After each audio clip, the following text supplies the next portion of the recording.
بسم الله الرحمن الرحيم. الحمد لله والصلاة والسلام على رسول الله صلى الله تعالى عليه وسلم. ماوسانی بەڕێز ئێمە لە لاپەڕە نۆزدەین. پێش ئەوەی بچمە سەر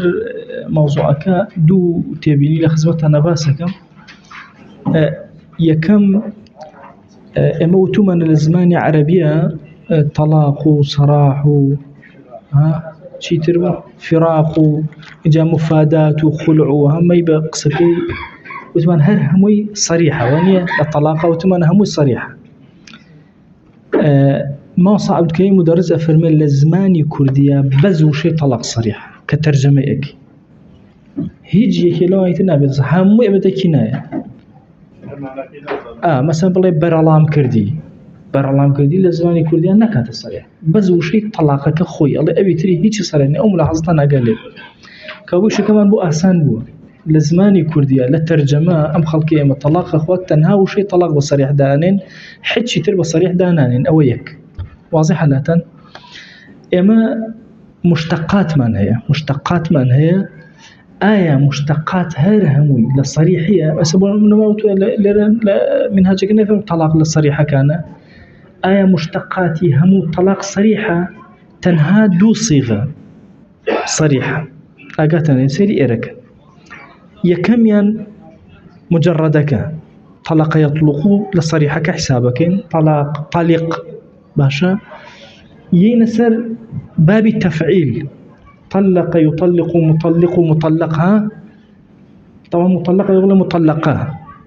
أو مطلق بياوكي مطلقة جنكي تنها أمد يعني باب التفعيل لكل مجردك أمد وأنا صريحة أجر أطلقي بكاري أنا أخو هلو بابي إفعال صريح نية لعربية كشا أجتني بي أو ملاحظة دقيق صور قرتوها شك أمان دوایی یەک دنیا وردەکاری مەسەڵەن ئەگەر یەکێ بەژنەکەی وتی ئەطلەقتوکی ئەڵێن چی ئەڵێن تەلاقە سەریحە ناوەڵا سەریح کینایە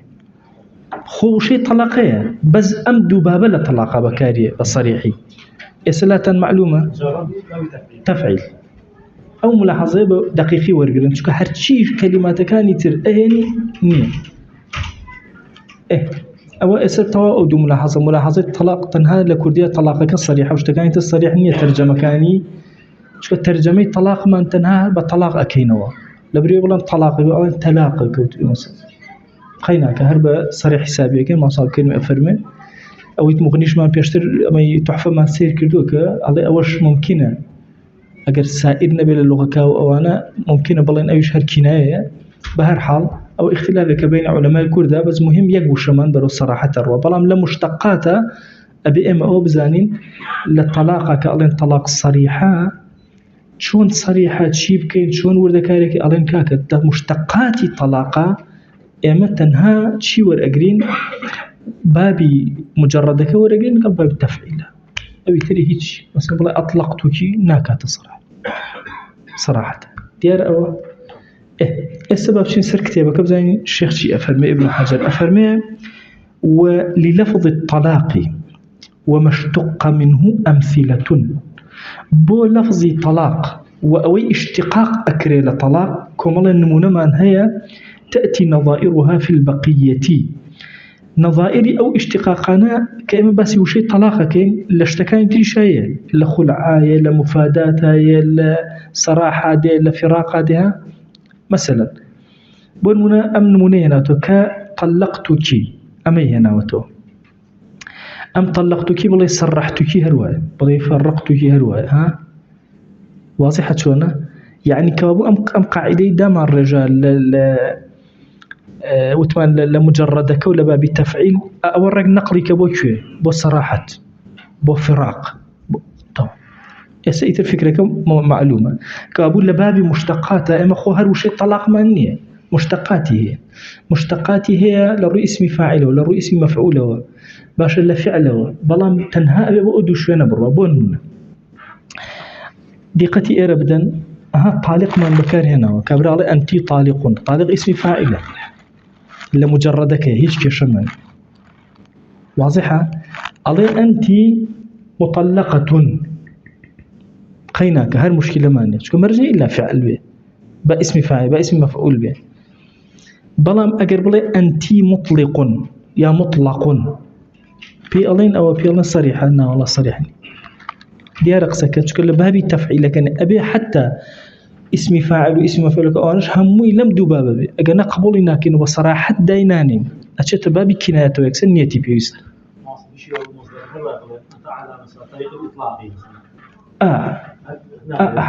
هر عينشت نجناك نالناك ألين كناية نيتك يصيرك واضحة إساءة لا واضحة شكل زور مهمة لخصني طلاق ونخصني إن جاء أفرمتشي نمونيك ما بو هنا تقول لفظ الطلاق كشيء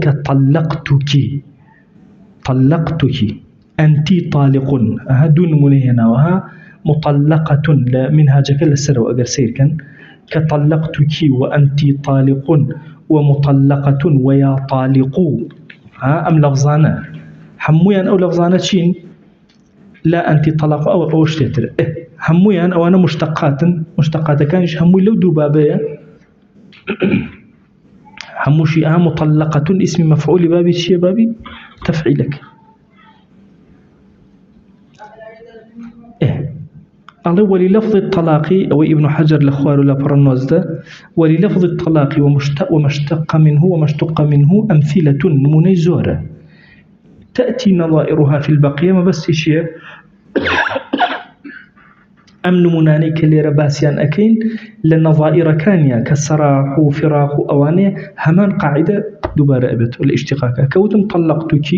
يعني صرحتك يعني وهكذا أو تأوية ديارة إن جات شون ترجمة أكين ما وصيان زور مهمة أو ترجمة كفعل ماضي بفعل ماضي ترجمة كلا كرديك مثلا عليت أنت طالق اسم فاعلة يعني طلاق دراو يعني تو طلاق دراوي واضحة طالق عليهم طلقتك طلاقي توم داوى ما فعل ماضي كأخواني توتي لا لازمة كلازمة يعني طلاق دراو خوي هذا يقرجو يك قاعدة في من اللازمة لازم اسم فاعلكي حلقري توابي إشاكي بونمونا علي ذاهب رويشتو واضحة شونا كعلي أنتي طالق يعني تو أو كسي كالطلاق قد هلقرت روشتي طلاق دراوي واضحة شونا يعني أقول الطلاق كوتوي أي طلاق كوتو أي طلاق دراو أواك طبعا للازمة اما اسم مفعول مانية بواسطة حرف جر شو كمناتو بلام يا مطلوق واضحة شونا او اتشتو باب الصرف كوان طالق خوي قاعدة كي لفعل لازم متعدي هر إشي بهمو لا شكرا لازم ببشي لا شكرا متعدي اسم مثلا علي ذهب همو لا شيء الرؤو فعل لازم علي ضرب متعدي او قاعدة كيتي طالقش او هاي كالي طالق هالقري صفتي طالقك يعني طلاق دراو او اك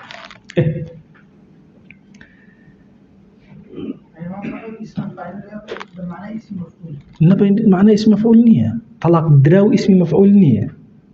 بس لكردية او تو هستكي يعني كسي هاتو طلاق داوان معناه او هاي بس يعني ام كسي هالقري صفتي طلاق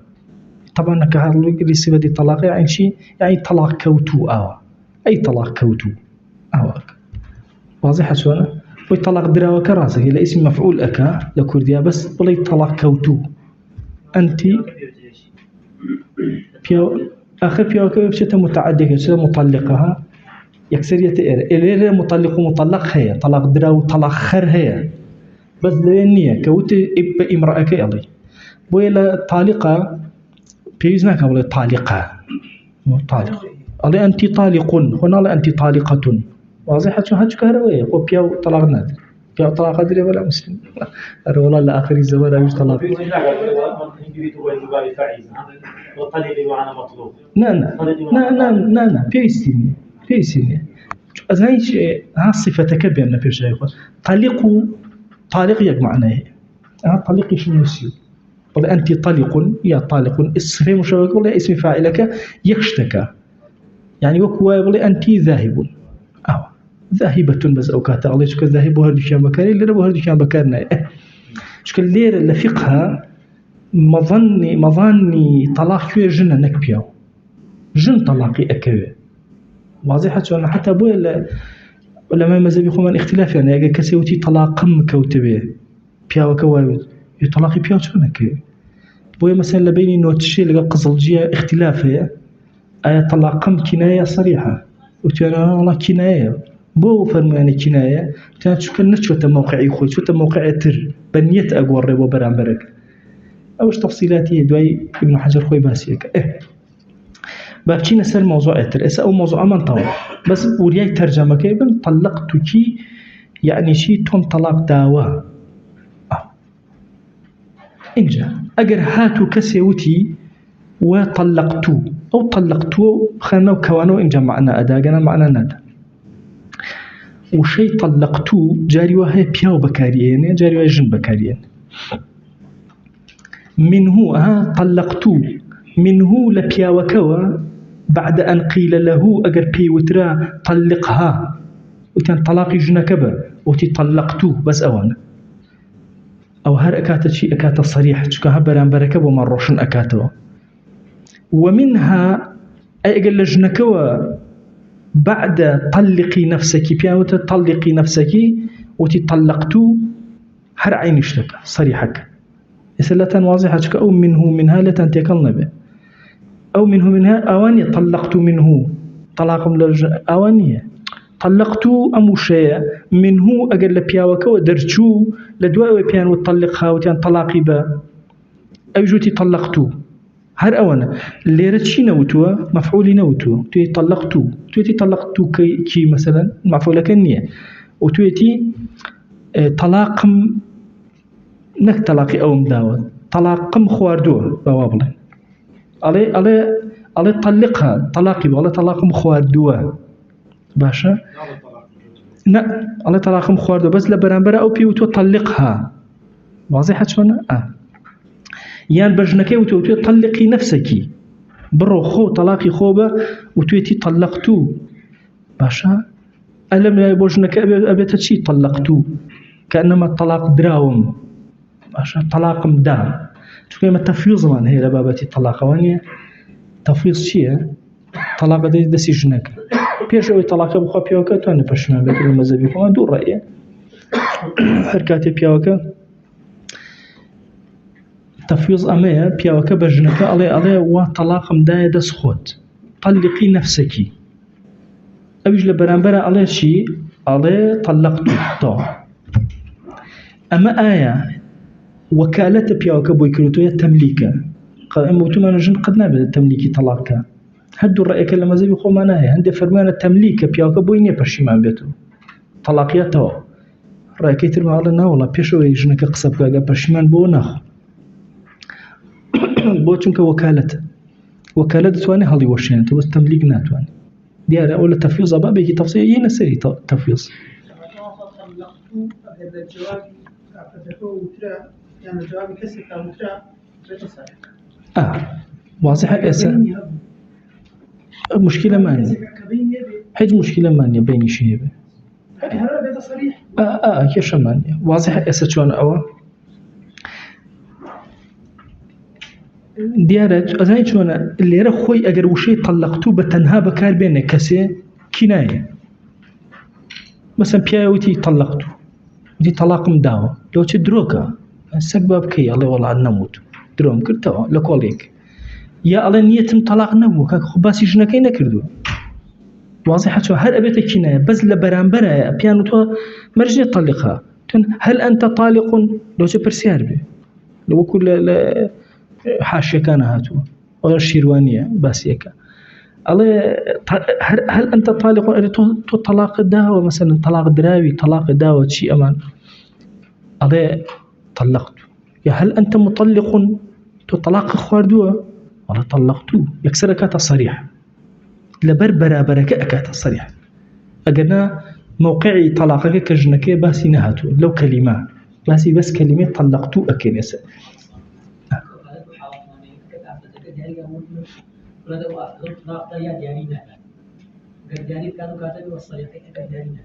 لا أول سدوي بقى يقبل ما كان يكتوز له حتى وإن نواها أجروتي طلقتو بروتي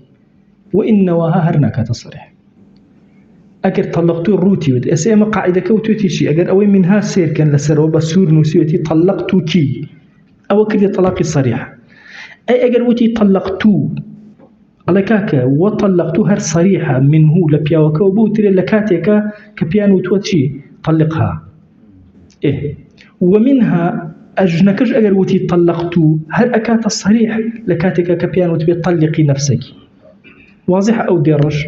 برنا دير دواء شو كأما وردكاري هي دواء خطانيك مراجعي كانوا بس أو تنخسبت قوسك معنا أداة شو قبل طلقت منه يا طلقت منها وابزاني بو أجرتو يشكتكش أواني طلقت لك وانا كايا أم لفظة بيو بكاري هنا أوايا جن بكارينا صريحة وكطلقتو رحمة خير ابن حجر فرمي هل وكو طلقتو أمر للرج أوايا كطلقتو هنا اللي قبل الطلاق لازم لي طلاق لازم لسر من لازم بو من يتشرب تيبتو هي طلاق لازم بوتو أين على أم شيء بالضبط وكتشي وكو طلقتو أنا أقل جواب بكاري هنا يهلا ابتداء بكاري هنا أين اشتا بون منا وتي مثلا الطلاق يكفي ودوتي طلقها وتي الطلاق لازم لي أكات الصريح هل وكو أبي ترواي بالضبط جنة وتي طلقي نفسك وتي الطلاق لازم لي واضحة شلون حركات الصريح باش هذا ما صار طلقي نفسك باش انا لازم اقول نا هرجنك نا تش منه بيت منها فرغناك ام لفظش وكو لفظي طلقتو او ها اگر ببياوي كامو تي طلقها جنك طلاق با تي الطلاق لازم لي صريحة واضحة تشك خوي الطلاق لازم لي صريحة نية لا أصلا بس ليرا صريحة ليرا لبرو إلا جوابها باش أميك أم جارب بجني كان ودوتيان شي وتيان طلقي نفسك وتي الطلاق لازم لي طلاق لازم بيبقى منه تمام أبيت الصريحة ديار أما لحش كان هاتو على أجر ابتداء نيش الطلاق لازم لي بله هل أكاد الصريحة بلام أم كلمة أميك على الابتداء أنا أوابله أما إشكالي لسر اختلافات بو چونك أما اللي طلقتو لبروي موقع من دياري نكردوا وتمانا ناكات الصريحة كاتا كناية أبو الطلاق لازم لي بكات الصريحة ماشا ناكات الصريحة واضحة شونا أقل الجواب بصريحة هيج قمانيتي أنا بس لغيري هنا مجاليتي اما چونك بحال مجاليتي طلاق وكبرة شاكيتو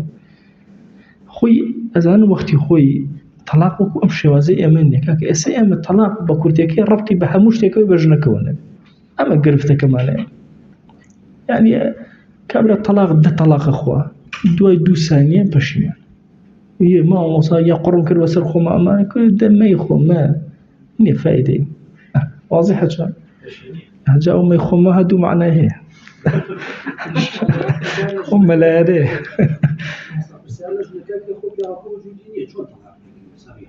أكيد نا تفويض أخذ طلقي نفسك آخر لب جوابي چیه؟ پیاوکه پیو تو طلقی نفسك پیاوی خوی خب پیاوی لالو دورو چی لبکن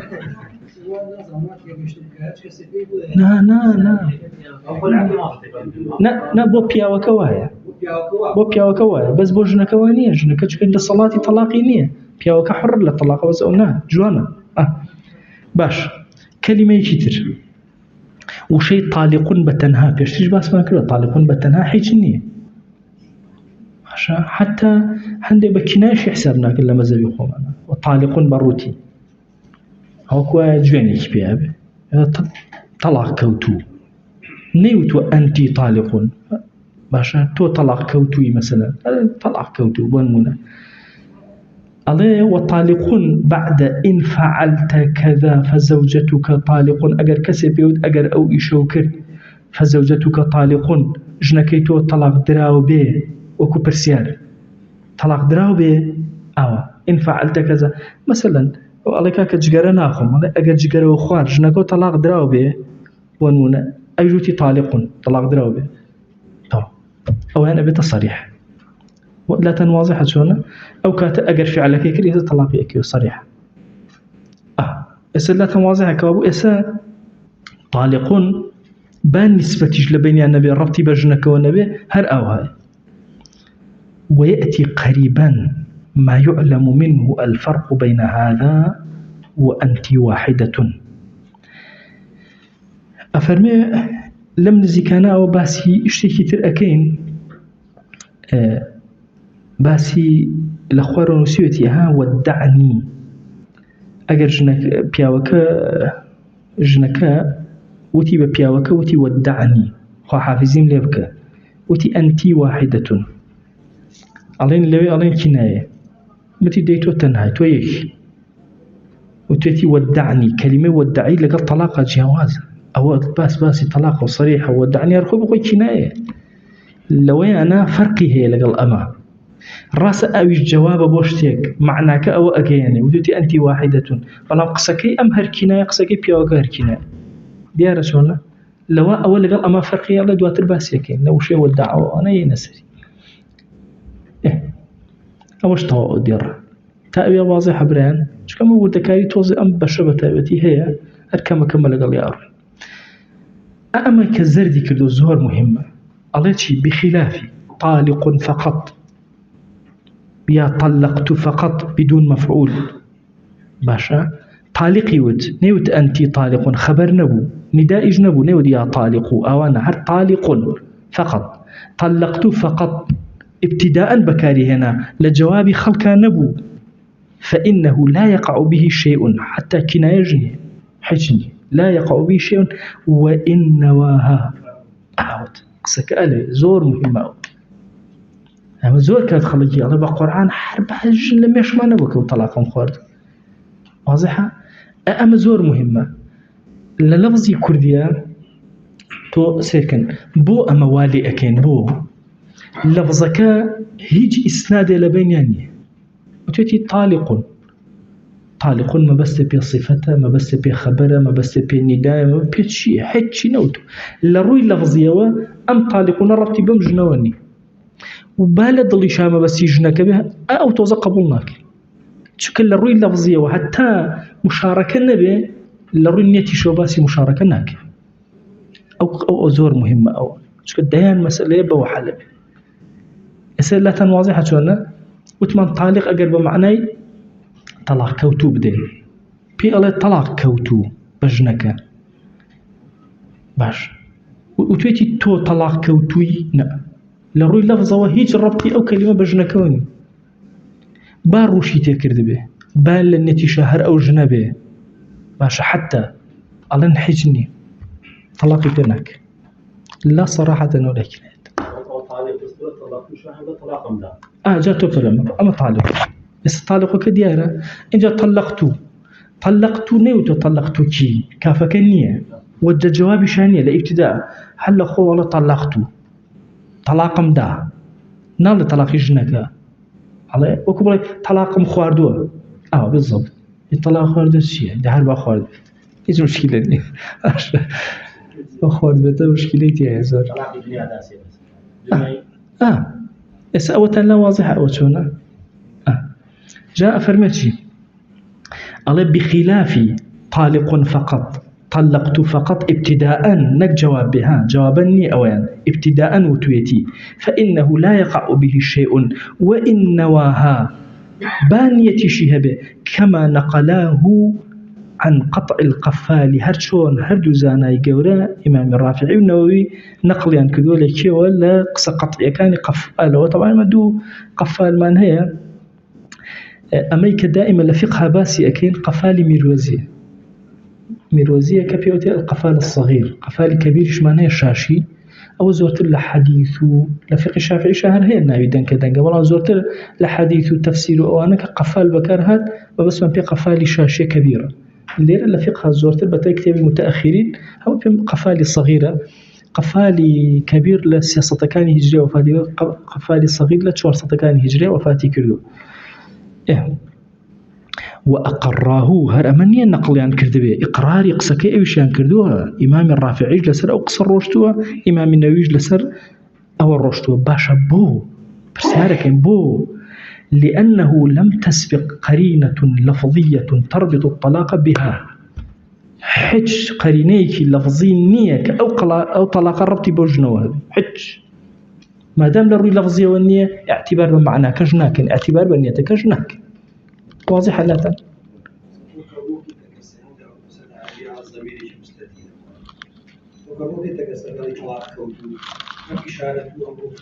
خوي أما تواوا أكن نيتي هنا أبي طلاقي كوتبه خواجة زي قفال بات وردي كيلو زور لسني مرة وردي كما تواوا أبي أو نيتي هنا طلاق بكيه واضحة بس نعم لما زي خو مرتين أنك كوتوا سيري لفظة كان كوتين أم لفظة ربطي بوجنا والنية هيج لروي لغته أما سي لغتك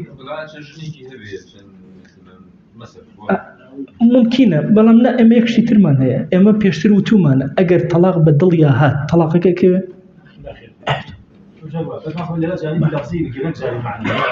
سيري لفظكين أما كو ما دام سيري لفظكين للطلاقة أنا الطلاق ربطي بوجنونية هل بتأتي مثلا طلاق مكوتوه بن أما نكات إقرار يعني طلاق مداوة طلاق مداوة طلاق شو داو طلاق يكوتو شون حق ما نبصر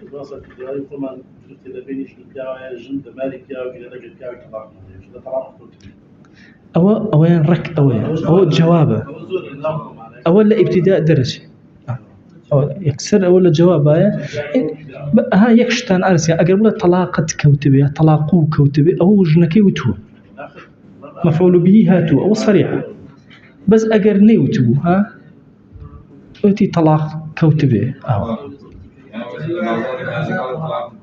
آخر طلاق كوتبه باش أو باش طلاق كوتبه هزار طلاق كوتبه نيوتو طلاقة شيئا برابر ديارني أو الرقسي لفظك أكيد كابو إما اللفظ بيسمان بشي هي بيسمان بأفرت هي كوقوع طلاق بكيتسري أكيد لفظك كردي هبو تيال نبونا طلاق الله يمكنك ناك وكنتيجو طالقون إيش رد أو زور باش آخر بوي أو كزرت كراوة زوزو جرينج ده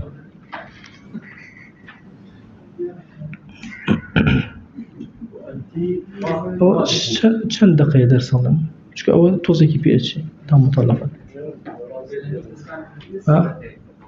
چند بينجان ده يعني نص ساعة باش بعمل أو توصش هرشون بين نجات بين أو ديرة أتا إن تام مطلقة برين ما وصلنا شتي ترمان هي قتي أمجار أنتي طوالق بجمعوت نيو الطالق وتي طوالق إيه طوالق جمع بوتي بو طالقة دانية دوان سيان شوار بينج إيه أخو يكجنا أنتي طوالق على أم أنتي طوالق لكنه صريح في طلقة واحدة نالي والله يعني تو جاري طلاقته جاري تشكوتو بتشكوتو يعني تو الله شي توبة تنها طلاق دراوكاني بونونا أخذ طلاق دراوكاني يعني جاري داوم دوان داوم مسيان داوم هل يقداني بحسابك إن صريح على يقدانا لو أني ترى صريح نية الله شي لكنه صريح في طلقة واحدة فقط بلان لحاشكان الله وإن والعدد وقع أقوتي أنت طوالق وما بس بيسيدانا بأكل بس بيدودانا بأكل أليريا بلان صريحة لأشياء ليقدان أقوتي والله هيج نيتي يقولنا ويقدان يا أخي ديار أو ديار أما وكتشيوا كأنت كل طالق تو كلي هموش تيجي طلاق دراوي باشا يان بقى نصف نيوي تو حد نيوي طالق باشا شو طالقون وكاتبة صفتي نيوكا بتصفتي كلك أقاتن ليه أنت كل طالقون صفتي كلك نصف طالق صفتك يتي أفرمموك أوايا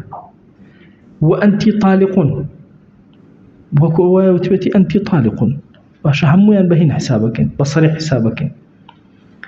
وإن قال ثلاثا على سائر المذاهب فيقعن وفاقا لابن الصباغ وخلافا للقاضي أبي الطيب. أفرمي أي أقروتي أنت طالق ثلاثا على سائر المذاهب، تو طلاقك وتبي سيبسي لسر حرشي مذهب، باشا لسر هرشي مذهب هم طلاق سيبسي ناخا. واضح سوانا كابول ليرة مجالك بو أكرته اختلافي ودروسي. ابن الصباغ على كوتو سائر المذاهب على أو مذاهبان معتبرا هم طلاقا كابو كوتو ديار قسك سوانا لبرانبري أو أبي الطيب رحمة خوالي بها لما مذهبي خومانا أفرمنا خير شو سائر مذاهب سي طلاقا سيناخا هيا بيشي أخايك بوا ألين كاكا أو الله نكوتو مثلا هرسيك ناكا اعتبار بعددك ناكا ديارة أجسر كانوا إسا عبارتك على شيء. وأنت طالق وإن قال ثلاثا على سائر المذاهب وتكاك أنت طوالق ثلاثا على سائر المذاهب طالق على سائر المذاهب كأنت كل طالق على ثلاثا على سائر المذاهب همو أمانة دون رأيه يقعنا وفاقا لابن الصباغ وغيره. ابن الصباغ وغيره أو أفرمون كوتوه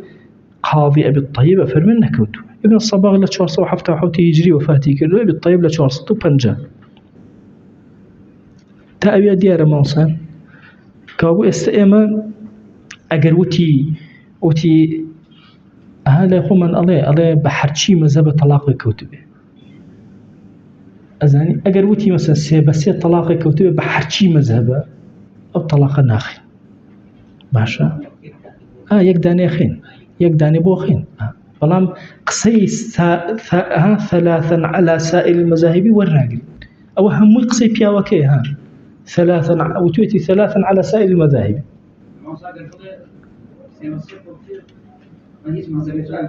أو ما زور أو كسي بس يكوتي بهيج مذهب شاغ نبت أو أنا هيج نقصي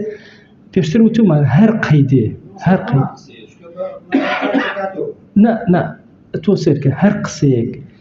اعتبارك شرعي ده بناخو بس أما باسك باسي شيء طلاق السيبسية طالما هاتو توتي على سائر المذاهب سيبسيكي واو بكوي لسر همو مذهب كان هناك وشي ثلاثا أو كاتب السيجار مثلا مذاهب هي إلا أبي أنت طالق ثلاثا اعتبار بس كناك تنها أنت اعتبار بأنت طالقونك كابول سر رأي أبي الطيب رحمة خوالي بقاضي أبي الطيب يك طلاقي أكوي لو كاتا أو تنلا واضحة أما باسي طلاقي سيبسينية باسي على سائر المذاهب أنا طلاقي سيبسي دواي باسك الشرع كفرتناك سأو ديارة إن جاء فرميه مرجنية حتى أفرتك الليرة النبي مثلا وتي أوجنك يخون طلاق دا سيبسي لسرح مو مذاهبك أو على هم مذهب كان على سائر المذاهب مثلا أو أبي تقيدك نجاتي أداة لسرق سكي أبي الطيب بس لا ابن الصباغ وغير يجلع علماء فرمان طاء شكبوه وتوانا سائر مذاهبي معتبر هم نصي بس يكن طبعا مرة اختلاف بين الجمهور وغير الجمهور أو أني أبي الطيب خوشي بي ويسي بس السي طلاقي بي أكبر بس لما بتا على سائر المذاهب أما طاوني هذا مجالك كراوت طبعا لما الجمهور ما هي غير الجمهور ما هي لو بابتا جمهور لهر شوار مذهبك رأي أنواع سيبسيك مثلا لهم مذهبك اشتك جيابته بمن لما زي إمام الشافعي إمام الرازي جيابته شافعي مذهبه والله السي أيش لتفسيرك يعني أظن كتابي شي قوريه ولا فقه أو أنا اللي بحثي كده كسيبسيك والله كتابك مخطوطه ديارني يعني تأس بلام لتفسيرك سي طلاق بدو طلاق بيك طلاق ما مالي لقلاك بالضبط بوزور كأجد طلاق السيبسي إنسان شاكي كده ولا حاطيك الزاني شوينك أو هاي سر إمام الرازي شاكي كاتو نقل النبي لمذهب تأخذي مذهب أو رأيه هي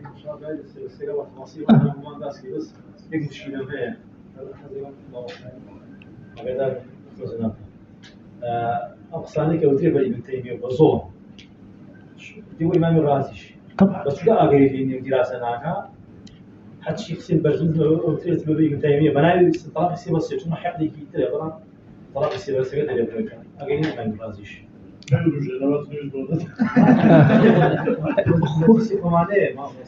خۆی شتێکتان ئارزکەم یەکێک لەو کەسانەی زۆر توندە لەسەر ئیبن تەیمیە ئەو ئیبن حەجەرێ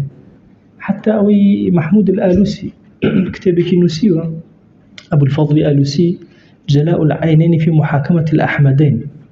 أو كتابة هردو أحمد كداني أحمد ابن تيمية أحمد ابن حجر هردو كان داني محكمينك أضيت توبوتي أو بيوتو آواء ابن تيمية أو قصي كردوه إن جردين أم زانان لقال ابن حجر أم زانان لقال ابن تيمية طبعا من يكمل كتابة كفكري من يقوري لبابتي السلفية وأمان أكتب كما سبات التوسل لك أو برار لمبر شن كزيني على جائز نيوت لو شن كزيني على درسته كسيري أكي أم اختلاف أم إشي دروج نعم كون أم شر طبعا بلا ابن حجر طبعا زور تندة لو بابتها لسر ابن تيمية مشهورة طبعا زور كاد باسكري على ابن حجر عسقلاني تند ولا سر ابن تيمية وانية ابن حجر عسقلاني اشتي لابن تيمية ونقل كردوها هل كان شافعين فتح الباري كأنا اشتي نقل كردوها كيف شمانية أو كتند لسر أم ابن حجر هي تمي خمان في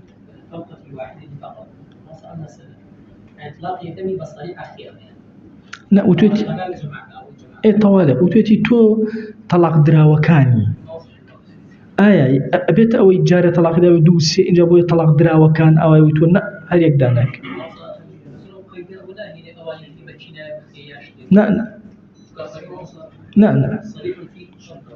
نا أواني تري أغنيتي هبو با أخذ عزم كلي لحاشة كان تشيلواني وأنا هاتوه عليه وإن والعدد وقع بكناية بس أصلك شيء أما صريحة ليك دانا صريح في لفظة في طلقة واحدة هنا أو هاي رحمة خوالي ابن حجر طبعا بو عربي ابن حجر وكو عربي كسيترني يعني عربي ابن حجر خصوصيتي خويه يعني لو هرب قصتج أو كذا أو عوامي خلق تينا على الموضوع كان باشا براسك يعني هاتو تعبيراتي وهي لأن شنا زور بزحمة ساقبت بلام همو كلمة لو كلمة ما بس تيجي كعلي لكنه أو لشر أمبياو كأنما هو مذاهب أو بمشيته أروى شر قالوا عالمة لكن أبي وهم اللي بيشو دروز بي وهم كشيء قال أنت طوالق وكارسي كتب لكنه صريح يقدر أن صريحها شو ما همو جواباته لبنا سؤال وجواب ألان ابن حجر يقول زناني هزاران برسالي لخوي كردو خوشي جوابي داو تو باسي برسالي شي نكردو كبدل يا وزراو هر هاتو بمشي أم بس جوابك أي دوسي ويك أي خيط والله لكنه والله ديرك بري ولا واضحة شونا بس نيبريو أو أسراري تحفة فإنه أكثر منها وقع معنا إما ألين لا يقدر صريحة أقصي أجر زياتر بولوا مثلا نيتي هنا وتي والله ما بس نبي دودانا ودوانيك وتي ما بس نبي سيدانا وسيك للطوالق وكا وتي أنت طوالق وإما يقدر نبو أخين وحق ماني نيتي شون بوكاك والله بابا نيتي مهرنبو بونمون تو نيتم يقدر دانيك نيتم دوانك نيتم هرنبو دانيك وأخي ديارة وشونا الله ولا نظر لكونه لا يقع على سائر المذاهب أفرمي سيري أو ناكرين لكونه لا يقع على سائر المذاهب كأمي بكار هنا وتوتي على سائر المذاهب قاضي أبي الطيب مثلا أو يكردو أفرمي سيري أمن ناكرين كأم طلاق مثلا كوتوتي أنت طالق ثلاثا على سائر المذاهب كأم طلاق لسرهم سائر المذاهب نعبو لأن منها شكهيانا من يمنع وقوع الطلاق جملة وقوع الثلاث جملة هيانا وتوتي كاكا طلاقي سيبسي أجر بيكوت لأنك أنت طالق أوانا جملة وتي أنت طالق ثلاثا أوا أجر أوايوت وتوتي يمنع وقوع الثلاث جملة هيانا وايوتوا بو چی وایان وتووە طبعا ئەم پیاو زۆر منصفە لەو بابەتە بۆ وتویانە تەلاقی سێ بەسێ جملەتەن ناکەوێت ئەڵێ کاکە مەبەستیان پێ سێکە نییە لأن قائليه أو كساني كوتوانا على سائر المذاهب لا يريدون إلا المبالغة في الإيقاع. يعني مبالغة كان لوي كان لا يخو معنا الشيخ وما لا شاكينا هذا بالضبط أو إيقاعك يبكي تواو نجاتي به واضحة شوانا كابو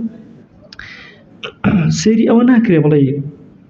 كاكا لكونه لا يقع على سائر المذاهب لبر أوام اختلاف دروز ولبر ولا سائر مذاهب ناكو أنا أما قاضي أبي الطيب أي لا أوج أو هاي كطلاق سيبسي لا مذاهب معتبرة سيبسي بس لا أبي الطيب جوا لا بعضنا ابن الصباغ أو هاي علماء مذهبهم أو رأيان أو هاي أي بوشي أم اختلافيان دروس كل على لبروي أو كسيك على سائر المذاهب ما بس بي أونية عددك باس عددك نية باسي أو يعني توابك بس كأوي لأن قائله أو بوشي أقرته على سائر المذاهب يكبو أقرته. ومن ثم لو قصد أحد التعليق عليها قبل منه. ألم ريوي أقر كسيك بلي أقر طلاقي سيبسي لا يهمو زانان كوتبي أقر لا يهمو زانان كوتبي طلاقي كوتبي لما زي خمانا أكي غير رأيك الراسي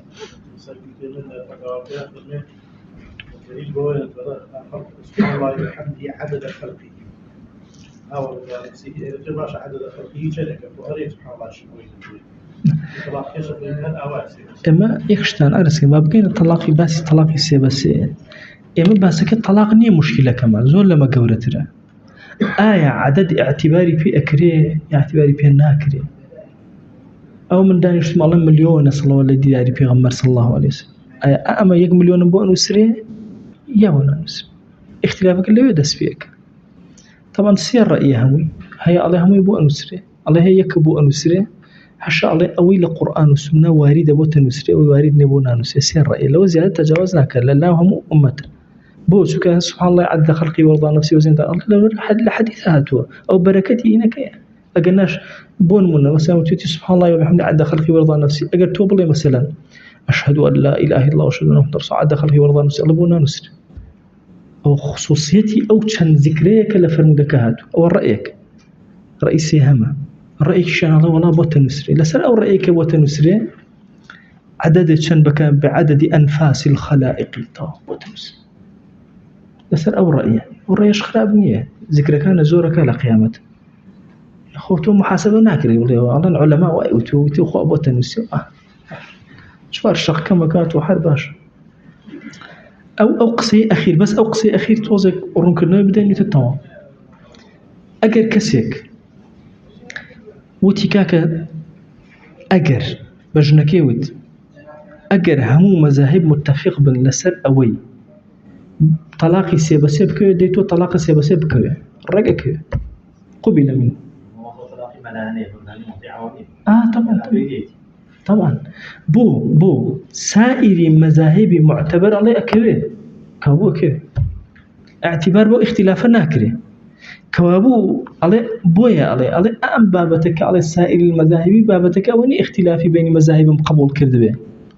علم كاك أم كلمة بو تشيوته بو زيادة إيقاع وتويتي